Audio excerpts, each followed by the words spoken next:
bienvenue dans Z sur 7, votre podcast d'actualité économique quotidien. Aujourd'hui, nous sommes le 9 mai. Votre podcast aujourd'hui est écrit par Rémi Bernard et animé par Béatrice Marlier. Bonjour et bienvenue dans Z sur 7, votre podcast d'actualité économique quotidien. À votre avis, est-il plus rentable d'emprunter ou d'épargner en Belgique ? La réponse pourrait bien vous surprendre. Les banques ont choisi de ne pas se concurrencer, de laisser un taux bas, de profiter comme ça du fait que beaucoup d'épargnants sont très passifs. C'est la fin pour l'institution bruxelloise Caméléon, un projet avant-gardiste qui aura fort souffert de la pandémie. Le concept originel était tout à fait unique puisque Caméléon s'est développé au sein d'un magasin qui était durable, circulaire avant tout le monde.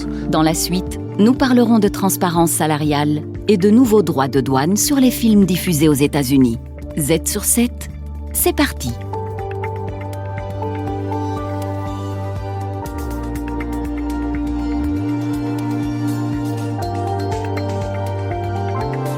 Z sur 7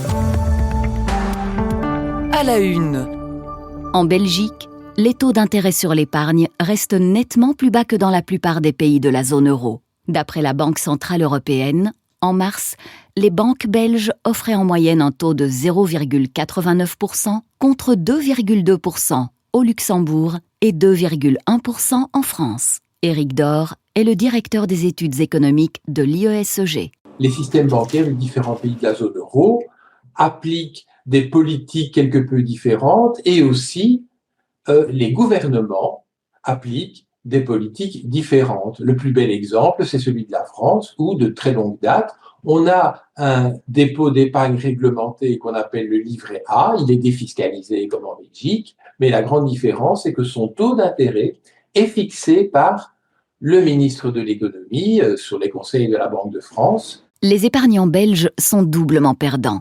Leur taux d'intérêt reste faible, à savoir 0,89% en moyenne en mars, alors qu'il dépasse les 2% en France et au Luxembourg. Et l'inflation, elle, grimpe à 3,1% chez nous contre 0,8% en France. Les banques ont choisi de ne pas se concurrencer, de laisser un taux bas, de profiter comme ça du fait que beaucoup d'épargnants sont très passifs, ne cherchent même souvent même pas sur ce créneau des dépôts d'épargne réglementés à déplacer leur épargne vers les quelques petites banques qui offrent déjà de meilleurs taux. Mais comme il y a quand même une fraction d'épargnants dynamiques qui cherchent un meilleur taux, eh bien alors à ces épargnants dynamiques, là, les banques offrent des meilleurs taux sur les comptes à terme. Compétitives sur les comptes à terme, les banques belges se démarquent aussi par des taux hypothécaires plus bas que dans de nombreux pays de la zone euro. Le fait qu'elles puissent profiter d'un taux bas sur une grande partie des dépôts d'épargne des ménages ne contribue pas seulement à leur profit, mais leur permet aussi d'exiger des taux d'intérêt plus faibles souvent que les pays voisins sur leurs prêts aux ménages et aux entreprises. La conclusion prête à sourire, mais en Belgique, il est mieux d'emprunter de l'argent que d'épargner sur de simples comptes réglementés.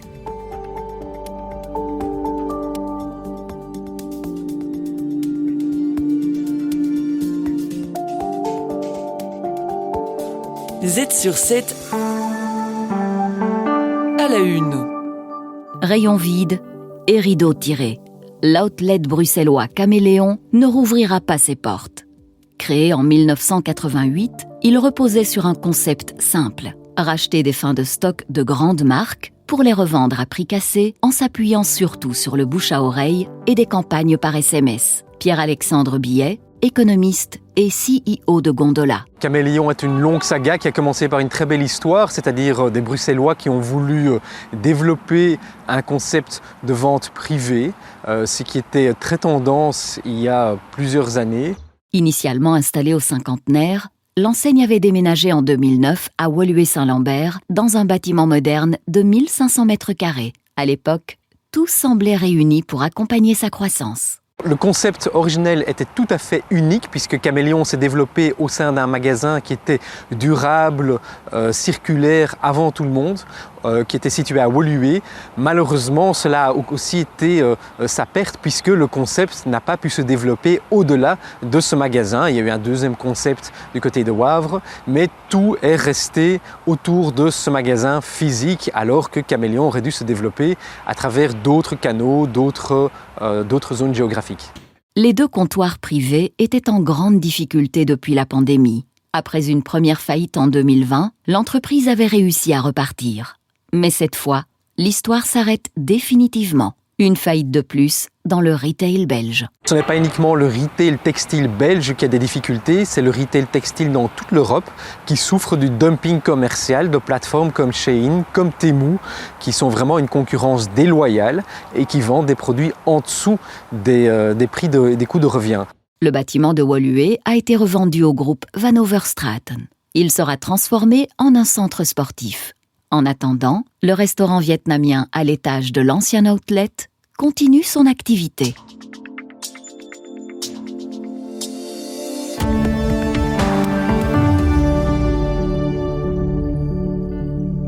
Malik Gourara, CEO de Kingsley & Partners, auteur du guide des salaires 2025, il se penche sur la transparence salariale qui deviendra obligatoire l'année prochaine. Le guide met en évidence des différences de rémunération qui interrogent. Sans explication ou accompagnement, la publication brute des salaires risque d'amplifier frustration, sentiment d'iniquité ou départ stratégique. Alors il y a des mesures très concrètes à prendre qui vont entrer en vigueur en juin 2026, qui vont toucher donc déjà avant l'embauche toutes les rédactions d'offres d'emploi. Donc on devra figurer tous les salaires sur ces offres d'emploi.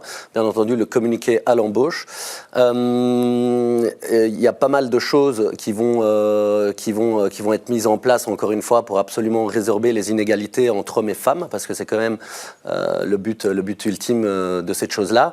Tous les travailleurs pourront demander, s'ils ont envie, à première demande, un rapport salarial pour leur catégorie de travailleurs. Ça veut dire qu'un commercial ne pourra pas demander pour une personne en marketing, mais par contre pour sa catégorie personnelle.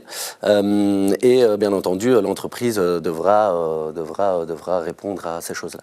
On le sait, les écarts de salaire qui sont encore fort présents au niveau des entreprises. Est-ce qu'en termes de secteur, il y en a qui vont être plus touchés que d'autres ?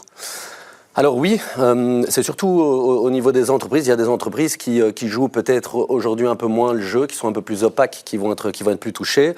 Mais on va parler des secteurs qu'on connaît, parce qu'on travaille beaucoup dans le secteur de la construction, par exemple, et de l'immobilier. C'est vrai que dans le secteur de la construction, il pourrait y avoir un peu plus de défis, tout simplement parce que le secteur est aujourd'hui en pénurie de certaines compétences depuis déjà très longtemps. Donc c'est simple, il y a certains rôles qu'on ne trouve pas, sur lesquels d'ailleurs nous, de temps en temps, on ne travaille même plus. Et c'est un secteur un peu en souffrance. Ça veut dire qu'on est vite amené à effectivement faire des offres salariales, premièrement exceptionnelles, ou encore à mettre des moyens de rétention, encore une fois, qui vont passer par des augmentations salariales conséquentes et qui vont accroître à chaque fois ces inégalités entre différents travailleurs. Et justement, on le disait, donc plus de transparence qui peut aussi conduire à des tensions au sein même des structures, peut-être même à des fuites de talents. Vous, ce qui est important, c'est de dire aux entreprises, il faut vous y préparer pour finalement convertir ce risque en opportunité. Qu'est-ce que l'on peut conseiller à ces entreprises pour anticiper, justement? Je crois que vous avez dit beaucoup de choses. Effectivement, je pense que le plus important pour ces entreprises va être d'anticiper. Je pense qu'il faut que ce soit vu comme une opportunité et pas comme un énorme risque. Bon, il y a pas mal de choses à mettre dans la balance ici, mais le plus important, en tout cas, je pense, c'est de prendre bien connaissance de tout ce qui va se passer, de tout ce qu'il faut faire, d'être bien au fait de tout ça, d'anticiper en conséquence, de former les RH, mais aussi de former potentiellement les managers, de mettre des grilles salariales objectivées, et ce qui pourrait être compliqué, parce qu'on reste des humains et donc voilà, on est tous uniques, et donc il va falloir effectivement objectiver ça, bien expliquer, bien communiquer par rapport à la façon dont on l'a fait et pourquoi on l'a fait de la sorte. Et vous pensez que ça pourra aider au recrutement, parce que voilà, quand on navigue sur LinkedIn par exemple à la recherche d'offres d'emploi, c'est parfois compliqué d'y voir clair en matière salariale. Est-ce que ça pourra être bénéfique pour l'emploi? Alors je crois que ça pourra réellement être bénéfique pour l'emploi. De un, on pourra gagner beaucoup de temps. C'est vrai que je ne l'ai pas cité tout à l'heure dans les mesures, mais on ne pourra plus demander, par exemple, à un salarié, à un postulant, le salaire qu'il gagne actuellement ou ce qu'il gagnait auparavant. Donc ça va changer déjà beaucoup de choses par rapport à ça. Et le fait d'afficher donc les salaires pour ce type d'emploi va changer beaucoup de choses. Et je pense que les sociétés qui vont jouer le jeu, comme d'habitude, et qui vont afficher cette transparence, qui vont communiquer autour, vont booster leur employabilité et seront toujours un facteur hyper positif sur le marché. Les meilleurs experts boursiers vous proposent des analyses des marchés internationaux, des conseils avisés et les dernières tendances économiques. Z sur 7, expert boursier. Coup d'œil sur la bourse maintenant avec Caroline Palombo de BNP Paribas Fortis. Ce mercredi soir, la Fed, la Banque centrale américaine, a annoncé qu'elle laissait son taux directeur inchangé à 4,5%. Pour ceux qui en doutaient, l'institution a donc bien résisté aux pressions du président Trump pour baisser les taux et soutenir la croissance. Oui, donc Jérôme Powell l'a bien dit, il veut attendre de mesurer vraiment l'impact économique de tous ces tarifs douaniers avant de baisser ses taux. Selon lui, l'économie américaine, elle reste assez solide. Si on regarde le taux de chômage, il s'est stabilisé à des niveaux faibles. On voit également que l'emploi est assez vigoureux et l'inflation, elle reste encore légèrement élevée. Cette décision n'a pas vraiment ému les marchés. Oui, hier, en tout cas, les marchés n'ont absolument pas bougé. Il faut dire qu'ils avaient largement anticipé la décision. Le Nasdaq et le S&P 500 se terminent à l'équilibre, le Dow Jones sur un léger résultat positif. En fait, ce que les marchés attendaient, c'était surtout une certaine visibilité sur la future politique monétaire. Au niveau du dollar, on voit qu'il s'est légèrement apprécié par rapport à l'euro, mais il a été encouragé probablement par tous ces pourparlers qui ont lieu actuellement, et notamment pour ce week-end entre la Chine et les États-Unis. Face à l'euro, le dollar a tout de même légèrement progressé, soutenu par l'imminence des pourparlers commerciaux entre la Chine et les États-Unis. Quelle visibilité offre cette décision, justement ? Jérôme Powell a rassuré et pas rassuré en même temps, parce que pour lui, il est impossible aujourd'hui de vraiment anticiper avec la politique monétaire. Donc, il estime que l'incertitude a encore grandi au cours des dernières semaines. Les perspectives économiques sont assez instables. Il veut pouvoir réagir de manière rapide et pragmatique. Et ce qu'on constate aussi avec lui, c'est ce décalage, toujours en ce qu'on appelle les soft data, c'est-à-dire les indicateurs comme la confiance, qui sont vraiment en berne, et les hard data comme le chômage ou l'emploi qui restent extrêmement vigoureux. Donc ce que Powell attend, c'est un ralentissement de ces indicateurs. De notre côté, on pense qu'il pourrait baisser les taux probablement en septembre pour la première fois. 2 baisses de taux seraient attendues cette année, mais l'évolution du marché de l'emploi sera clairement clé. Cet après-midi, le président américain a annoncé un premier accord bilatéral avec le Royaume-Uni, mais plus tôt cette semaine, il décidait également d'imposer des droits de douane de 100% sur les films diffusés aux États-Unis, mais produits à l'étranger. Pourquoi cette mesure ? Oui, c'est un phénomène qui grandit très fort aux États-Unis depuis plusieurs années maintenant. Maintenant, il ne faut pas perdre de vue que l'industrie cinématographique américaine exporte 3 fois plus que ce qu'elle n'importe. Elle a généré en 2022, par exemple, je relis le chiffre, 280 milliards de bénéfices, employé plus de 2 millions de personnes. Mais derrière ce tableau un peu idyllique se cache une réalité qui est inquiétante. 26% à peu près des dépenses de production ont chuté ici au cours des dernières années, en cause évidemment les grèves, les fameuses grèves, et puis la concurrence de toute cette plateforme, de films en streaming. Et puis un phénomène qu'on connaît peut-être moins, c'est des incitants fiscaux proposés par le Canada, l'Australie ou la Grande-Bretagne pour pouvoir produire toute une série de films à l'étranger. Donc l'industrie cinématographique américaine n'est plus ce qu'elle était. Et voilà, maintenant vous êtes bien au courant, n'oubliez pas de vous abonner à la chaîne de Z sur 7 pour ne pas manquer un seul de nos épisodes. Et le programme de demain, Béatrice, à quoi peut-on s'attendre ? Pour débuter votre week-end avec Canal Z, vous retrouverez Jean-Pascal Ledoux dans l'épisode de demain. Je vous souhaite une belle fin de semaine et vous remercie pour votre fidélité à Z sur 7.